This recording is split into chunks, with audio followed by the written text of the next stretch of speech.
They laughed. Not quietly, not politely, not in the way people laugh when they are trying to hide it. They laughed the way people laugh when they are certain, when they believe so completely in someone's smallness that shame does not even occur to them. Amara heard it from the hallway. She heard her name in the middle of it. She heard the particular pitch of Priscilla's voice rising above the others, not the loudest voice in the room, but the most familiar one, and that familiarity made it land differently than the rest. She stood in the hallway for 3 seconds. She counted them without meaning to. Then she picked up her bag from the floor, straightened her back, and walked out of that building for the last time. She did not slam the door. She closed it quietly. Quietly and completely.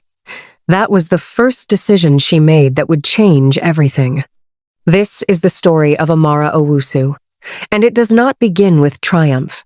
It does not begin with a moment anyone would have chosen to remember. It begins with a Tuesday afternoon in the kind of office where the air conditioning is always too cold and the politics are always too warm, and the people smile at you in the corridor and forget your name in the meeting room. It begins with a woman standing in a hallway, listening to laughter that was not meant to reach her, and making a decision so quiet that no one in that room even knew it had been made. Amara had worked at Bridgefield and Associates for 3 years when they let her go. Let her go was the phrase Mr. Donkor used, sitting behind his desk with his hands folded neatly in front of him and his eyes fixed somewhere above her head, as though the ceiling had something more interesting to offer than the face of the woman he was dismissing. "We are restructuring," he said. "Your position is no longer viable. There is a severance package. HR will walk you through the details." He said all of this in the flattened tone of a man reciting something he had said before and would say again, and Amara understood, in the specific way that women who have spent their whole lives being underestimated learn to understand things beneath the surface of words, that the language was not the real message. The real message had arrived 3 weeks earlier, in a meeting room on the 4th floor, when she had stood up and presented a proposal she had spent 6 weeks building, and Mr. Donkor had looked at her for a moment, and then looked away, and said, "Let us hear from someone with a bit more experience, shall we?" And the room had laughed, and her colleague Priscilla had laughed loudest of all, and Amara had sat back down and said nothing, and looked at the table and decided, in that exact moment, that she was done explaining herself to people who had already decided not to listen. Priscilla. They had started at the company the same week, 5 years before all of this. They had eaten lunch together in the early months, shared frustrations over bad coffee in the break room, celebrated small wins with quiet happiness because there was no one else in that building who understood what it had taken to get there. Amara had grown up in a house where money was never quite enough and expectations were always slightly more than what was available, and she had learned early that the only way through was straight through, with your head down and your standards up. She had worked 3 jobs to pay for her degree. She had ironed her interview clothes the night before every single interview she had ever attended. She had shown up at Bridgefield on her first day 20 minutes early and spent those 20 minutes sitting in her car reminding herself that she belonged there. She had told Priscilla some of this in the early days, and Priscilla had nodded and said, "Me too," and Amara had believed her, and for a while it had been true. Then Priscilla was promoted. It happened 18 months in, and Amara told herself she was happy for her, and mostly she was. But something in Priscilla shifted after that, the way things shift in people when they mistake a ladder for a destination and begin to look at everyone still climbing as competition rather than company. She began to speak over Amara in meetings, not aggressively, just persistently, the way water finds the lowest path. She began to take ideas and present them slightly differently, with her own framing and her own name attached, and just enough distance from the original that nothing could be proven. She began to look at Amara the way people look at furniture they have decided does not belong in the room. And when the laughter happened in that 4th floor meeting, it was Priscilla's laugh that stayed with Amara longest, not because it was the loudest, but because it came from somewhere she had not built a defense against. She was 31 years old, and she was unemployed, and she had 47,000 cetus in a savings account she had been building for 4 years. She had a one-room apartment with a window that faced another building and a kitchen that was barely large enough for two people to stand in without touching. She had a mother who called every Sunday at 7 in the evening and asked how things were going in the gentle, careful way that made the question feel heavier than any impatient version of the same question could have. She had a degree she had earned while working nights. She had 3 years of experience that a man with folded hands had just informed her was no longer viable. She had a proposal sitting in a folder on a company laptop she no longer had access to. A proposal for a client acquisition strategy she had spent 6 weeks researching in her own time, on her own evenings, because she had believed, until the moment she stopped believing, that doing good work was enough. She sat in her car in the parking lot for 40 minutes after leaving the building. She did not cry. She was past crying. There is a particular kind of stillness that comes after something has been taken from you. Not the stillness of peace, but the stillness of a mind that has run out of patience for softness and shifted into something colder and more useful. She thought about the proposal. She thought about the client she had identified, a mid-sized logistics company that Bridgefield had been unsuccessfully pursuing for 2 years.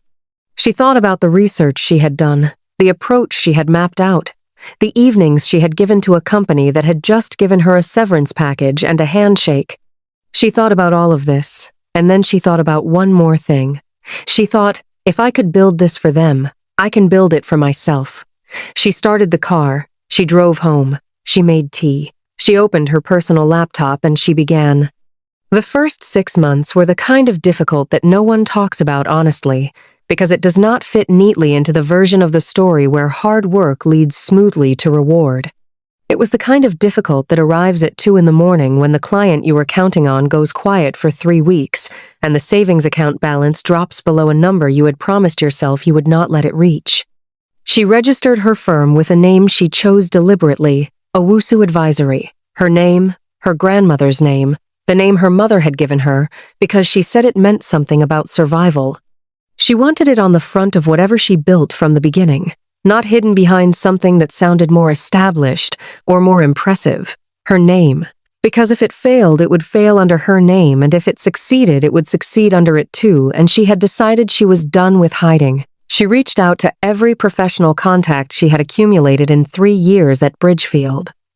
The majority did not respond. Some responded once and then disappeared into the particular silence of people who are interested in connection when it costs nothing and unavailable when it requires something. A few agreed to meetings that produced nothing except the experience of sitting across from someone who had already decided they were not going to help you and was waiting politely for the conversation to end. She spent money she had saved for other things on a professional email domain and a website she built herself by watching tutorials until her eyes ached. She took a part-time bookkeeping job at a small accounting firm on the other side of the city, waking at 5 to be there by 7 and leaving at noon to spend the rest of the day on Owusu Advisory. She told herself it was temporary.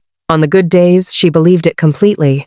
On the other days, she believed it like a prayer, which is to say she said it because she needed it to be true even when the evidence was not yet cooperating. The break came, as breaks so often do, not from the direction she had been watching. A woman named Mrs.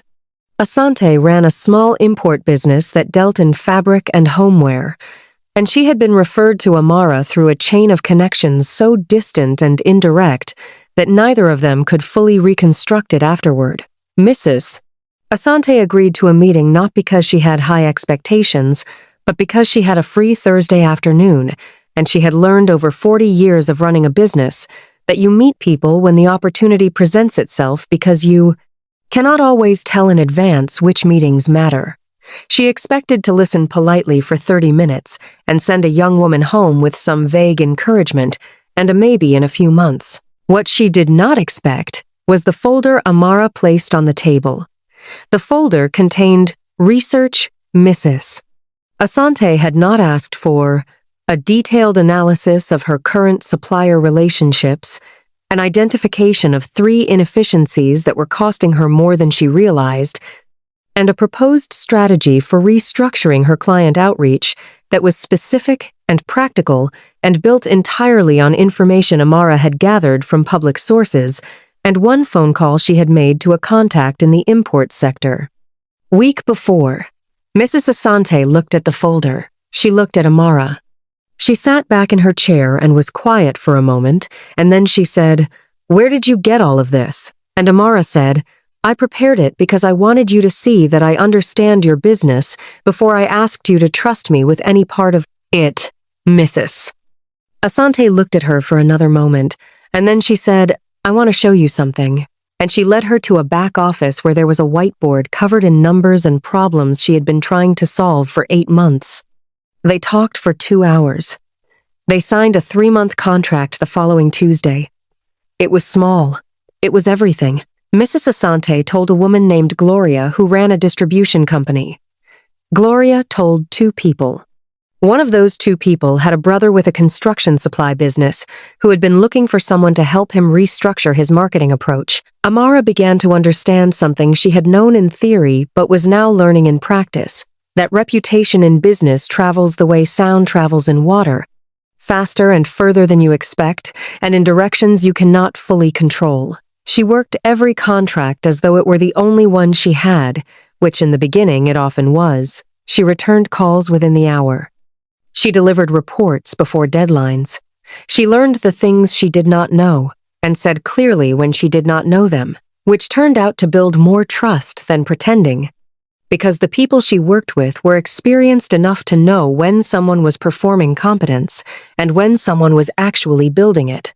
By the end of the 2nd year, she had 6 steady clients and enough monthly income to leave the bookkeeping job and put 2 people on retainer, both of them working remotely, both of them younger than her and sharper in ways she recognized, because she had been sharp in those same ways at their age and had not always been given room to use it. She gave them room. She paid them on time. She asked for their opinions and meant it. She was building something, and she wanted it built properly from the inside out. By the end of the 3rd year, she moved into a small office in a building near the commercial district. It was not impressive by the standards of the buildings she had once worked in. The elevator was slow, and the lobby had a water stain on the ceiling that the building management kept promising to address. But it had her name on the door. She had put it there herself on a Sunday evening, pressing the letters into place one by one while the building was empty and quiet. She stood back and looked at it for a long time. Owusu Advisory. She allowed herself, in that empty corridor, the feeling she had been deferring for 3 years. Not pride exactly, something quieter. The feeling of a person standing in a space they built themselves and understanding, in their body rather than their mind, that it is real. The years that followed were not without difficulty. There were contracts that fell through, and clients who left, and a period in the 5th year when a larger firm moved into the same space and she lost 3 accounts in 4 months and had to make decisions about the people working for her. That cost her sleep for weeks. She made the decisions anyway. She restructured without losing anyone. She found new clients in sectors she had not worked in before and discovered that the skills she had built were more transferable than she had allowed herself to believe. She hired 2 more people, then 3. Then she stopped counting in terms of numbers and started counting in terms of what they were building together. She did not think about Bridgefield often. When it crossed her mind, which happened less and less as the years passed, it came not with the burning she had expected to carry forever, but with something duller and more manageable. The emotional equivalent of an old scar, present but no longer painful, a reminder of what had happened without the power to reopen what had healed. She had been hurt by what Priscilla did. She had been diminished by what Mr. Doncourt said and did not say. She had stood in a hallway and heard her name inside laughter that was not meant to be kind, and she had felt it in a place that took a long time to stop feeling it. All of that was true. None of it had stopped being true. But she had learned, slowly, and through experience rather than instruction, that carrying another person's cruelty is a weight that damages the carrier more consistently than it inconveniences the person who delivered it. And she had decided, not in one dramatic moment, but across hundreds of small deliberate ones, to set it down. The phone call came on a Wednesday morning in the 7th year. She almost let it go to voicemail. The number was one she did not recognize, and she had a client meeting in 22 minutes, and she was reviewing notes. Something made her pick up. The voice was careful and slightly formal in the way of someone who has rehearsed what they are about to say and is afraid of losing their place. It took her 3 seconds to place it, and when she did, she was quiet for a moment that felt longer than it was. It was Priscilla. She had left Bridgefield 2 years after Amara. The restructuring that had claimed Amara's position had continued its work, as restructurings always do, moving through an organization the way weather moves, without favoritism and without apology. Priscilla had landed at another firm and then another. Neither had given her what she had been looking for, she said. And Amara listened to this without responding because there was nothing she needed to say. She was now consulting independently, Priscilla continued, building something of her own, slowly, and she had come across an opportunity, a potential client who would benefit from a collaboration between 2 firms rather than one, and someone had mentioned Owusu Advisory, and she thought she would reach out. She finished and went quiet. The silence on the line had texture. Amara sat with it for a moment. She thought about the 4th-floor meeting room. She thought about the laughter. She thought about the hallway and the closed door, and the parking lot and the 40 minutes and the cold, clear thinking. She thought about Mrs. Asante and the Thursday, with nothing to lose, and the folder on the table. She thought about the Sunday evening with the letters on the door. She thought about 7 years of mornings that began before the city was fully awake, and evenings that ended after it had gone quiet again. She thought about all of it, and then she let it settle. She said, "Send me the details, and I will look at them this week." Not because she had forgotten. She had not forgotten. Not because it had not mattered. It had mattered more than she had allowed herself to say out loud for a long time. But because she had built something substantial enough that she could afford to be generous without it costing her anything she could not spare, and because she understood now, in a way she could not have understood, at 31 sitting in a parking lot with 47,000 cetus and a silent phone, that the most enduring response to people who laughed at your nothing was not to engineer their suffering but to build something so undeniable that when they eventually stood in the presence of it they would understand, without a single word from you, the distance between what they believed you were and what you had become. The collaboration was not the most significant thing Owusu Advisory did that year. It was one project among many, managed well, completed on time, filed in the records like any other, but it closed something that had been open for a long time. It ended a chapter that had needed ending not with noise or confrontation or the satisfaction of a scene, but with the particular quiet of 2 people in a professional meeting, one of whom had laughed and one of whom had listened, sitting across from each other in an office with one woman's name on the door, doing work, moving forward. They had laughed when she had nothing. She had heard the laughter, and she had closed the door quietly, and she had taken everything they believed about her limitations and turned it into the most precise and enduring kind of fuel. Not the kind that burns hot and fast and leaves ash, the kind that holds steady for a decade, that warms a room long after the people who doubted it have gone cold. And now, on a Wednesday morning, with the sun crossing the floor of a room she had built herself, with people outside her door doing work she had created for them, with a name on a wall that she had pressed into place with her own hands on a quiet Sunday evening, she set down the phone and returned to what she had always done. She went back to work. Not because she had anything left to prove, but because the work was hers, finally and completely hers, and she had never once stopped being grateful for what that meant.